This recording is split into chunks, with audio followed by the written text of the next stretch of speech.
Assalamualaikum warahmatullahi wabarakatuh.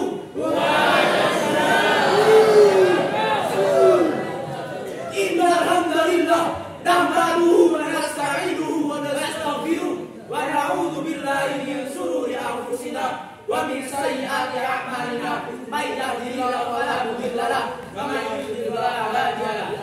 Asyhadu an la ilaha illallah wa asyhadu anna Muhammadan abduhu wa rasuluh. La nabiyya wa la rasula ba'da. Amma ba'du. Hadirin bapak-bapak juri, boyolali solo saten-saten. Hadirin bapak-bapak juri, boyolali solo saten-saten. Akan saya kurang.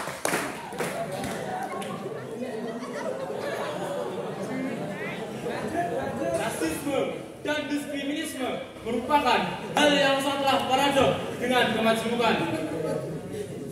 James Monroe dengan doktrinnya American is on America telah menganggap bahwasannya bangsa Amerika paling baik daripada bangsa yang lainnya.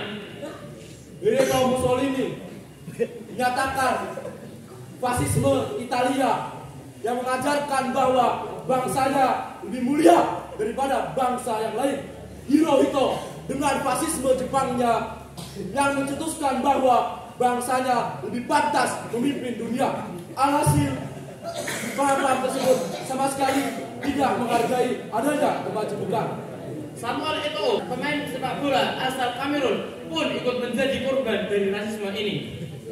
Sehingga jauh-jauh hari Persatuan Sepak Bola Eropa mencanangkan dalam program kampanyenya, yaitu Let's Make Racism Out of Football.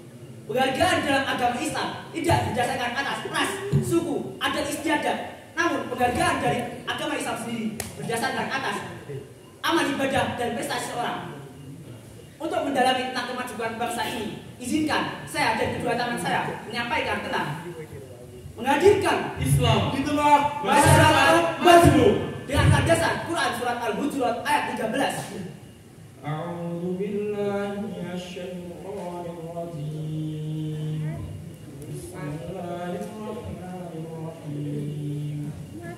Ya ayyuhan nasu inna khalaqnakum min dzakarin wa untha waja'alnakum syu'uban wa qabaila lita'arafu.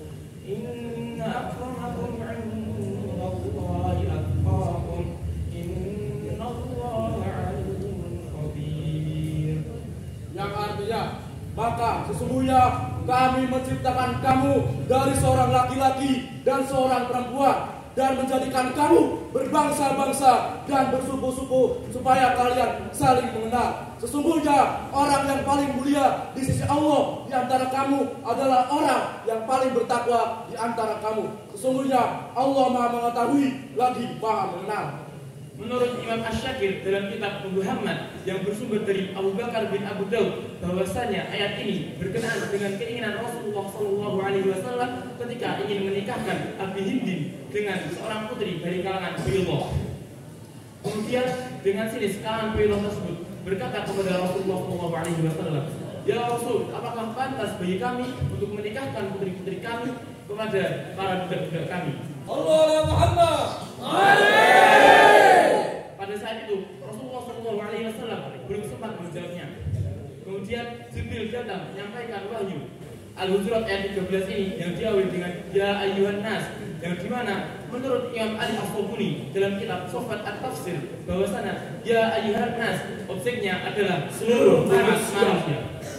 Bahwa manusia baik laki-laki maupun perempuan, walaupun mereka bercorak bangsa, berlainan suku, namun mereka semua memiliki hak dan martabat yang sama di hadapan Allah Subhanahu wa taala. fungsinya bukan untuk saling menutupi diri dibandingkan antara kelompok lain. Lalu bukan bangga-bangga daerah masing-masing, karena Rasulullah pernah bersabda, laisa minna man da'a ala asibatihi wa laisa minna man mata ala asibatihi. Bukan golongan kami orang yang membangga-banggakan kesukuan, dan bukan pula golongan kami orang yang membela, mempertahankan, menjaga kesukuan. Ini berarti kemajemukan tersebut harus kita jadikan jembatan emas. Dita'arufu yang artinya dalam tafsir tersebut yakni saling mengenal, yaitu menjalin hubungan harmoni dengan kasih sayang yang tiada pandang sayang. Timbul pertanyaan, bagaimana cara kita menyikapi sebuah kemajemukan bangsa ini untuk mencapai suatu berkah? Yang pertama, kita sebagai umat yang sangat mayoritas, seharusnya kita saling menjalin ukhuwah Islamiyah. Walaupun kita berbeda suku, adat istiadat, budaya, namun jika kita sudah satu akidah, maka kita tidak boleh saling mencaci maki, menghina, memfitnah, banding-bandingkan, apalagi sampai menumpahkan darah. Saking pentingnya ukhuwah Islamiyah ini, pantas jika Rasulullah SAW ketika beliau sedang sakit keras, lalu beliau bangkit dan berdiri menentang sebuah pertentangan di antara kaum Aus dan kaum Khazraj. Abadan jahiliyah min ba'di ma ja'atul bayyinatu wa ana ahdharu bainakum. Apakah kalian akan kembali ke dalam tradisi terdahulu, tradisi jahiliyah, yakni berpecah belah? Sedangkan telah datang penjelasan dan aku masih hadir di antara kalian. Sikap keras Rasulullah tersebut merupakan suatu hal yang merujuk pada realisasi untuk kita merajut ukhuwah Islamiyah, di mana ukhuwah Islamiyah tersebut harus kita lakukan agar kita dapat menjalin ukhuwah Islamiyah itu untuk menghadapi kemajemukan bangsa ini. Karena pertentangan di antara kaum Aus dan kaum Khazraj tersebut merupakan salah satu bibit perpecahan yang saat ini banyak terjadi di bangsa ini. Sebagai bukti contohnya yaitu adalah perbedaan masalah pendapat ukuria, berlainan organisasi kelompok yang diperkokoh oleh kepentingan pribadi atau kepentingan bersama, lantas bisa partai, putus silaturahmi, berakhir saling bacok, berakhir saling tonjok, bahkan saling rampok, bahkan saling bacok. Naudzubillah min dzalik. Yang kedua, marilah kita sebagai warga negara Indonesia mengamalkan dan memelihara ukhuwah wataniyah dengan cara mengamalkan kembali filsafat momentum Sumpah Pemuda yang telah diikrarkan oleh bangsa Indonesia terdahulu. Satu nusa, satu bangsa, satu bahasa.